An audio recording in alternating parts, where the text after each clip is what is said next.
എനിക്ക് കെട്ടുപ്രായമാവണതിന് മുന്നേ കെട്ടാൻ വേണ്ടി ഒരു ചെറുക്കനെ കൊണ്ടുവന്ന് മുമ്പിൽ നിർത്തി.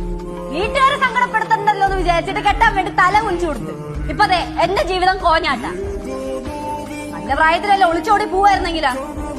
അത് ഞാൻ ചിന്തിച്ചില്ല. പൊട്ട ബുദ്ധി വീട്ടുകാർക്ക് വിഷമാവുമല്ലോ, അല്ലെങ്കിൽ കുടുംബക്കാർക്ക് നാട്ടുകാർക്കൊക്കെ വിഷമാവുമല്ലോ എന്ന് വിചാരിച്ച് ഞാൻ അതും ചെയ്തില്ല. ജീവിതം.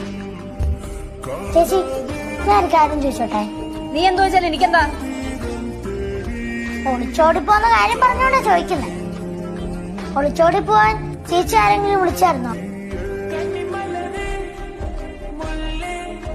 കൊച്ചെ, ഒളിച്ചോട്ടൊക്കെ മഹാ തെറ്റാണെന്നാണ് എന്റെ പൊട്ട ബുദ്ധിയിൽ ഞാൻ വിശ്വസിച്ചോണ്ടിരുന്നത്. എന്നാ അങ്ങനെയൊന്നും അല്ല. ഓ അങ്ങനെ. ഞാൻ വിചാരിച്ച് ചേച്ചിയുടെ കൂടെ ഒളിച്ചോടാൻ ആൾക്കാർ നിരന്ന് നിൽക്കുവാണെന്ന്.